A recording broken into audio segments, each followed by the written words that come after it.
Bwana Kiberenge, una spidi na ninayo ndugu yangu. Kiberenge nani? Mimi ndugu yako Mwogo Mchungu. Naelekea hapo halmashauri kwenda kusajili duka langu la chakula na vipodozi, kwa sababu sasa hivi TBS inashirikiana na halmashauri zote nchini. Chai, utoke hapa ukafanya hayo unataka kuyafanya, alafu ndio rudi nyumbani uende ukafungue duka. Hilo duka unaoushia viwego, utamushia nani chajo? Hivi ndugu yangu Jangala, unajua kuuza duka la chakula na vipodozi bila kuwa na kibali cha TBS ni kosa kisheria? Wewe kibali unacho? Wewe kibali unacho Jangala? Unacho kibali wewe?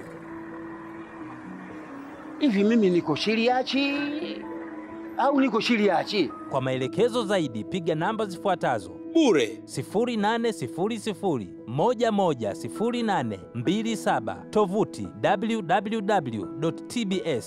www.tbs.go.tz.